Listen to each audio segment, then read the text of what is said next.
오늘 본문 말씀입니다. 창세기 2장 15절부터 23절까지 말씀입니다. 여호와 하나님이 그 사람을 이끌어 에덴 동산에 두사 그것을 다스리며 지키게 하시고, 여호와 하나님이 그 사람에게 명하여 가라사대 동산 각종 나무의 실과는 내가 임의로 먹되 선악을 알게 하는 나무의 실과는 먹지 말라. 내가 먹는 날에는 정령 죽으리라 하시니라.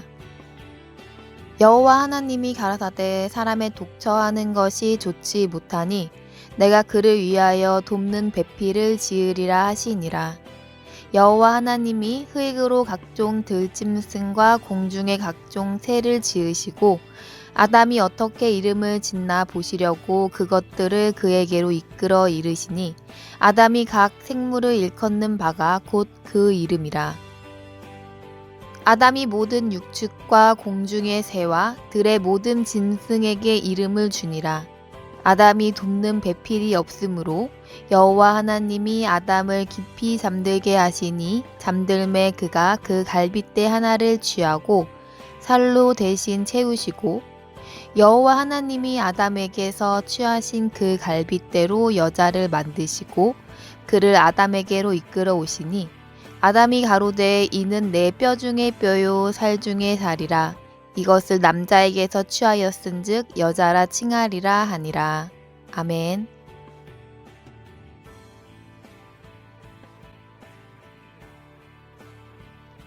우리 옛 속담에 송충이는 솔잎을 먹어야 한다는 말이 있습니다. 벌레들은 대체로 자기가 먹는 이파리만 먹고 삽니다. 특별히 뽕잎을 먹고 사는 누에의 경우에는 뽕잎을 먹지 못하면 다른 것을 먹는 것이 아니라 그냥 굶어 죽어버립니다. 우리는 이러한 벌레들의 습성을 통해서 창조주 하나님이 정하신 질서를 얼마나 잘 지키며 살아가고 있는지 돌아보아야 합니다. 우리는 세상에서 세상 사람들과 같은 모양으로 살아가고 있지만, 우리는 십자가에서 거듭난 새 사람, 즉 용서받은 죄인으로서 새로운 생명을 부여받은 존귀한 자들입니다. 예수님께서 십자가에서 우리의 죄를 대신하여 죽어주심으로 말미암아 용서받았기에 우리는 일생 동안 예수님처럼 죄와 절대 상관없는 삶을 살아야 하나님께서 의인으로 보실 것입니다. 우리가 온전히 예수 그리스도의 향기요 편지로 살아갈 때 창조주 하나님께서 정하신 목적이 온전히 이루어지는 일생이 될 것입니다. 오늘 본문은 인류 역사의 출발과 하나님께서 그 정하신 섭리를 어떻게 이루어 가시는지 기록이 되어 있습니다. 하나님은 세상을 지으시고 에덴 동산을 창설하시고서는 생명이 된 사람을 그곳에 두셨습니다. 하나님께서는 자기 아들을 위해서 삶의 터전을 다 마련하시고 그 아들을 부르시고 어떻게 사용하며 살아야 하는지 말씀하신 것이 바로 17절까지의 내용입니다. 16절과 17절에 보면 하나님께서는 동산의 모든 나무의 실과를 임의로 먹되 선악을 알게 하는 나무의 실과는 먹지 말라고 명하셨습니다.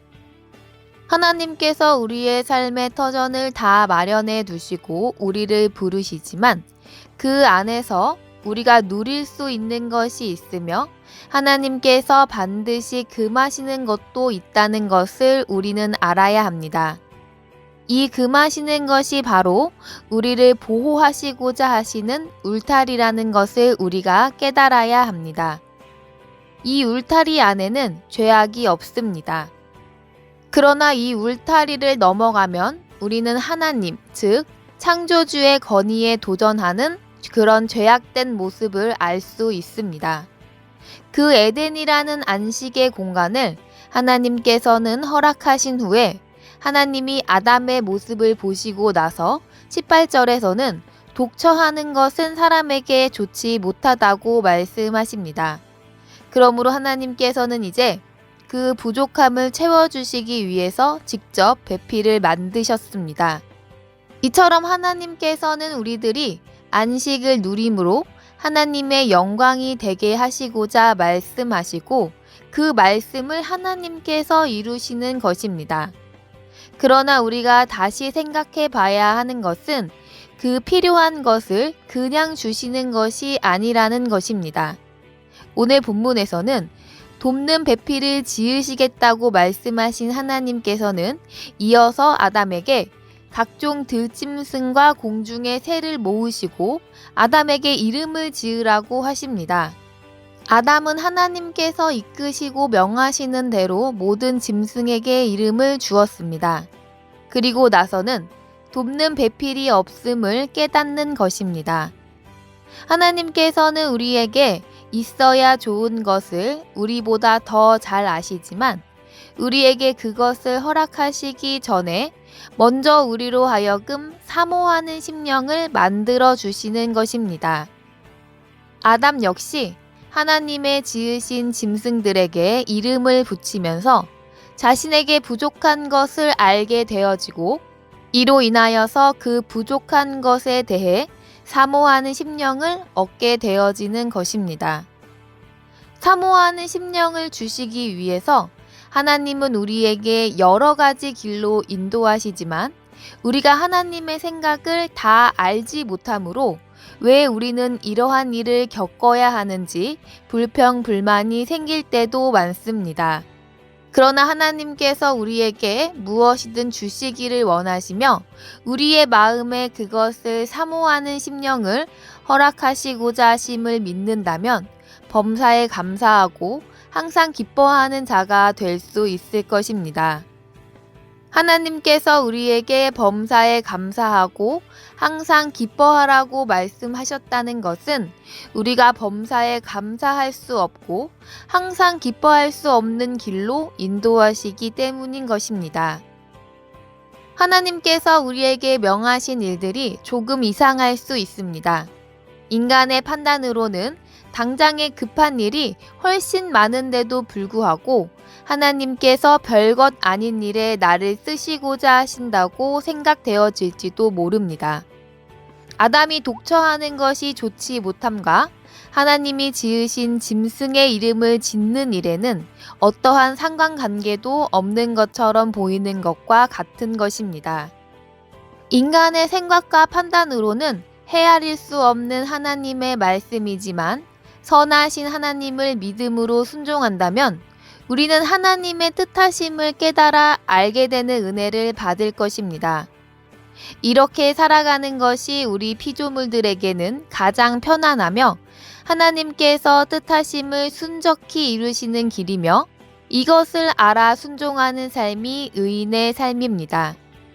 하나님께서는 우리에게 먼저 그의 나라와 그의 의를 구하라고 하셨습니다. 먼저 그의 의를 구하면 우리에게 필요한 모든 것을 더해 주신다고 말씀하셨습니다. 그러나 우리는 우리의 판단으로 기다리지 못하고 그의 나라와 그의 의를 구하지 아니하고 나에게 주실 것부터 먼저 주실 것을 바라며 그것을 주시지 않는 것에 대해서만 불평불만을 가지고 살아갑니다. 우리가 만일 하나님의 의와 하나님의 나라를 하나님의 마음에 기뻐하실 만큼 구하고 그 나라를 증거하고 그 의를 구하여 나타낸다면 하나님께서는 우리에게 좋은 것을 쫓아다니시며 부어주시는 아버지 하나님의 사랑을 받게 될 것입니다. 우리의 목숨은 한계입니다. 그리고 우리의 일생도 단 한 번 주어진 선물입니다. 우리가 이러한 말씀을 들을 때 우리는 과연 어떠한 존재로 살아가고 있는지 깊이 진솔하게 생각해 보아 바른 길로 돌아서지 않는다면 우리 영혼의 결말은 우리의 바람대로 되어지지는 않을 것입니다. 하나님의 역사하심은 우리의 생각과 전혀 다릅니다. 인간의 계획표에 맞춰 주시지도 않습니다. 우리는 하나님 앞에서 나의 무능함과 무지함과 무익함을 알 때에 온전히 하나님의 말씀을 기다릴 수 있으며 하나님의 명하시는 일에 즐거이 순종할 수 있을 것입니다. 하나님께서 하시는 일이 참으로 이해할 수 없다고 하더라도 하나님의 말씀에 순종할 때 우리는 비로소 나를 알게 되어지며 나에게 부족한 것을 알게 되어 겸손해지는 것을 믿으시기 바랍니다. 그리고 또한 하나님께서 말씀하신 것은 하나님께서 이루심으로 그저 우리는 순종함으로 의인으로 살아야 하는 것입니다. 사람의 생각으로 하나님의 일을 판단하지 말고 오로지 순종 복종함으로 말미암아 주님께서 예비하신 온전한 안식에 들어가는 주님의 자녀가 되시기를 바라며 주 예수님 이름으로 축복합니다.